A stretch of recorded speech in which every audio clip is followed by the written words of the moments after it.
Hello everyone, welcome to my channel PCB Baba.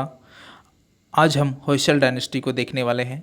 Hoysala dynasty में जो important events हुए हैं और होयसल डायनेस्टी में क्या आर्ट एंड आर्किटेक्चर से रिलेटेड चीज़ें हुई हैं उसके बारे में आज हम इस वीडियो में जानेंगे। तो चलिए स्टार्ट करते हैं। उससे पहले आपको हम यहाँ पे एक इमेज दिखाई दे रहे हैं। ये इमेज जो है, ये इमेज कर्नाटका के हसन डिस्ट्रिक्ट के चन्नकेश्वरा टेम्पल की है। ये जो टेम्पल में इमेज है, यह जो है ये विष्णु का इमेज है। चन्नकेश्वरा का मतलब ही होता है, चन्न मतलब होता है ब्यूटीफुल और केश्वरा का मतलब होता है कृष्णा, ब्यूटीफुल कृष्णा का टेम्पल। तो यहाँ का ये इमेज है और ये इमेज बहुत ही खूबसूरत है, जिसको मैंने स्टार्टिंग में लगाया है ये बतलाने के लिए कि आज हम होयसल डायनेस्टी को पढ़ने वाले हैं। और ये यहाँ पर जो दूसरा इमेज दिखाई दे रहा है, ये जो है साउथ इंडिया का इमेज है, जिसमें यहाँ पे होयसल डायनेस्टी जो मार्क किया हुआ लिखा हुआ है, यह जो है कर्नाटका का सीन है। यह कर्नाटका में जो हसन जिला है, हसन जिले में ही एक जगह आता है जिसका नाम है हलेबीडु। हलेबीडु जो है होयसल डायनेस्टी के समय में इसका नाम था द्वारा समुद्र, और द्वारा समुद्र में ही पनपा था होयसल डायनेस्टी। तो आज हम उसी के बारे में जानेंगे। चलिए आगे चलते हैं और इसे देखते हैं। आपको यहाँ पर दूसरा इमेज जो दिखाई दे रहा है उसके बारे में बतलाने के लिए यहाँ पे बताया गया है, ताकि आपके दिमाग में एक माइंड में बने, इसके लिए ये दोनों इमेज यहाँ पे लगाए गए हैं। यहाँ पे जो ये पहला इमेज लगाया गया है भारत का है, जिसमें यहाँ पे देखिए रेड मार्क दिखाया है। ये रेड मार्क जो है, रेड मार्क को ही यहाँ पर पूरा यहाँ पर मैग्नीफाई करके दिखाया गया है कि ये जो इमेज है ये है कर्नाटका का इमेज। किसका है? कर्नाटका का। कर्नाटका में एक जिला है जिसका नाम है हसन जिला। हसन जिला से 27 किलोमीटर की दूरी पर है हलेबीडु। आज का मॉडर्न नेम है हलेबीडु। पहले इसका नाम था जो है द्वारा समुद्र। क्या नाम था? द्वारा समुद्र। द्वारा समुद्र नाम क्यों था? क्योंकि यह जो है यह समुद्र के द्वार के थोड़ी दूरी पर है। इसका मतलब यह है कि समुद्र से अगर कोई इंसान आता था तो पहले इसी से ही इंटर करता था इंडिया में। यहाँ से इंटर करता था कर्नाटका में से, कर्नाटका साइड, और यहीं से इंटर करता था, और जिसके कारण इसका नाम पड़ गया था समुद्र का द्वार, और इसे इस वक्त कहा जाने लगा था द्वारा समुद्र। तो इसका नाम पहले था द्वारा समुद्र, जो आज के समय पे हलेबीडु है। यह जो है बेंगलुरु से 200 किलोमीटर की दूरी पर है। तो चलिए आज हम यहाँ पर एक डायनेस्टी पनपी थी जिसका नाम था होयसल, उसके बारे में ही आज हम जानने की कोशिश करेंगे और उसके आर्ट एंड आर्किटेक्चर को देखेंगे। चलिए स्टार्ट करते हैं। यहाँ पर पहला पॉइंट में आपको यहाँ पर एक और इमेज दिखाई दे रहा है। इस इमेज से ही शुरू होती है कहानी होयसल डायनेस्टी की। होयसल डायनेस्टी में जो ये होयसल्स लिखा है, ये होयसल्स का मतलब क्या होता है, इसे जानने की कोशिश हम करते हैं।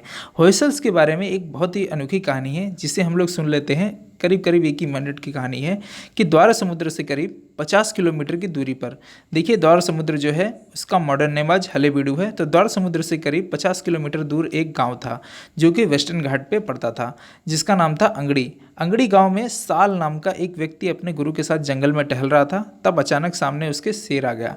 शेर को करीब आते देख जो साल के गुरु थे उन्होंने अपने सिर से कन्नड़ भाषा में कहा, होय साल। होय साल का मतलब होता है प्रहार करो साल।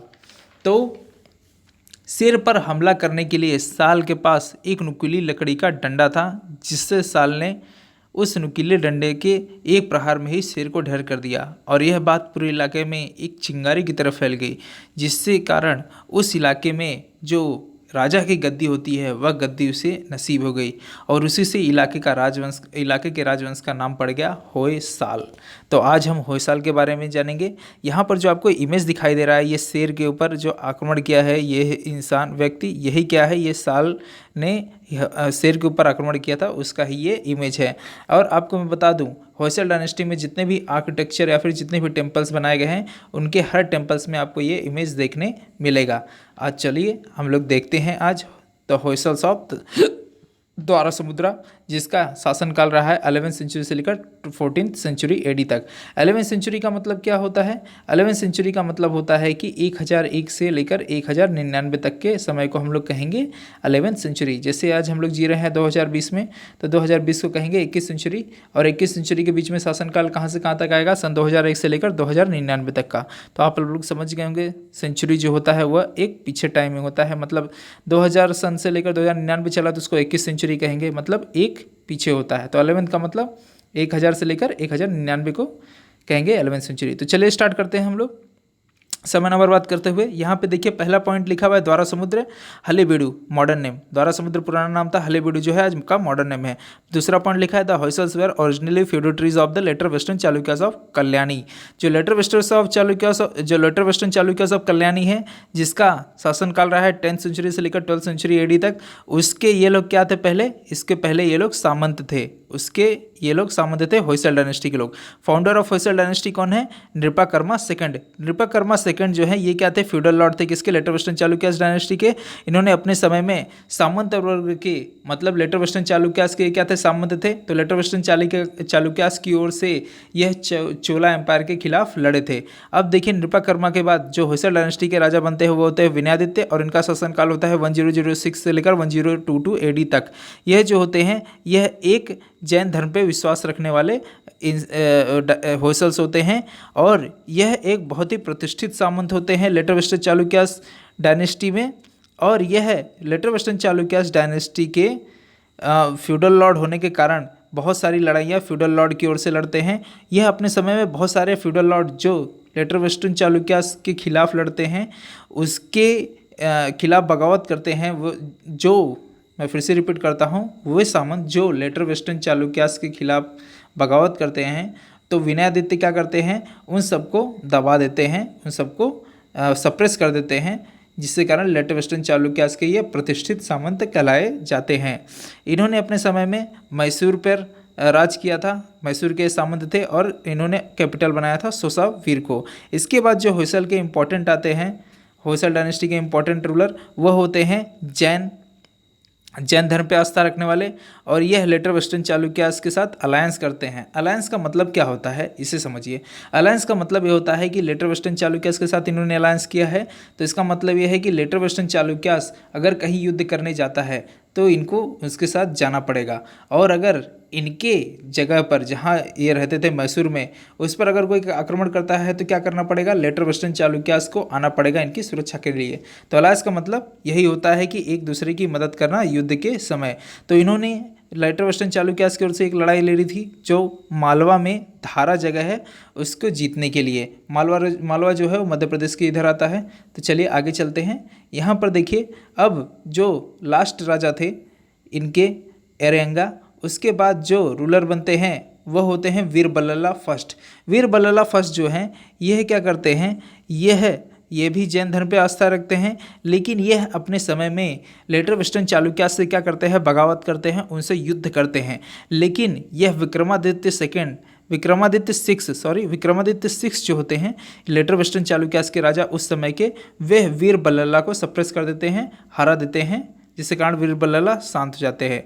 तो वीर बल्लला फर्स्ट के बाद इनके एक छोटे भाई होते हैं जिसका नाम होता है विष्णुवर्धन, जिसका शासनकाल रहा है 1108 एडी से लेकर 1152 एडी तक। यह बहुत ही इंपॉर्टेंट रूलर रहे हैं होयसल डायनेस्टी के, जिसके बारे में हम लोग जानने की कोशिश करते हैं। यह जो होते हैं ये छोटे भाई होते हैं वीर बल्लला के। यह जो विष्णुवर्धन है, इनका नाम पहले विष्णुवर्धन नहीं था, इनका नाम पहले था बिट्टी देव। इनका नाम पहले क्या था, बिट्टी देव।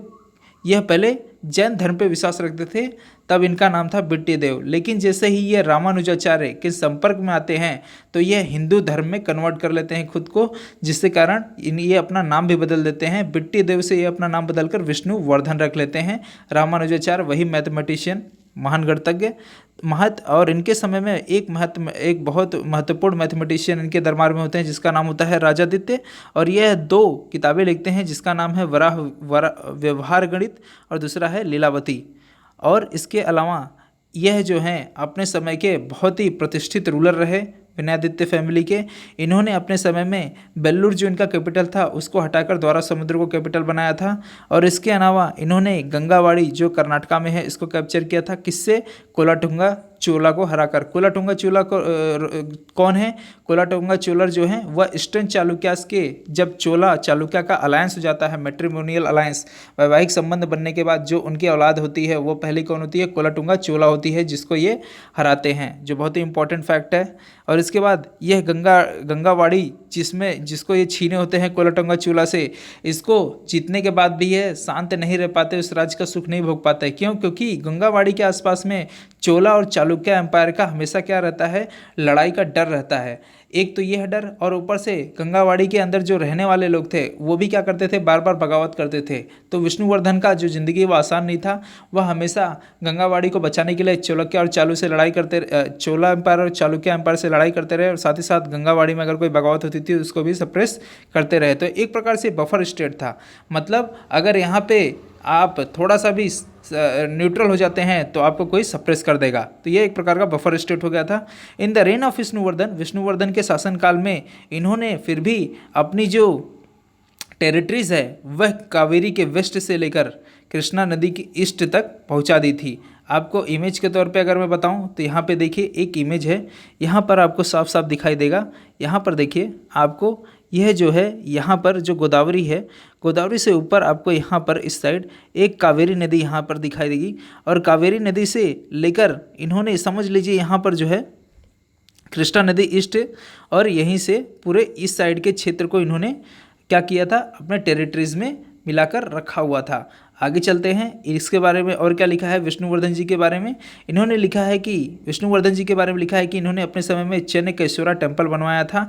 चेन्नकेश्वरा टेम्पल में चेन्न का मतलब होता है ब्यूटीफुल और केशरा का मतलब होता है कृष्णा।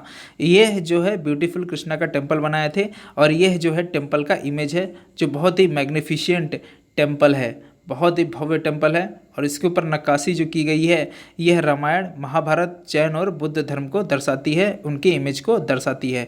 इसके अलावा इन्होंने एक और टेम्पल बनाया था होयसलेश्वरा टेम्पल, जो है कर्नाटका में, और यह जो है एक हिंदू टेम्पल है जो शिवा को डेडिकेटेड है। और चेन्नकेश्वरा टेम्पल किसको डेडिकेटेड है, कृष्णा को डेडिकेटेड है।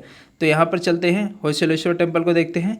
देखिए आपके सामने होयसलेश्वर टेम्पल का एक इमेज दिखाई दे रहा है जो बहुत इंपॉर्टेंट है, और इसके बगल में ही एक और आपको स्टैचू दिखाई दे रहा है। यह स्टैचू को आप अगर ध्यान से देखें, देखिए स्टैचू को अगर आप ध्यान से देखेंगे तो ये क्या कर रहा है, यह स्टैचू में इंपॉर्टेंट यह है कि यह टेलीस्कोप लेके खड़ा है।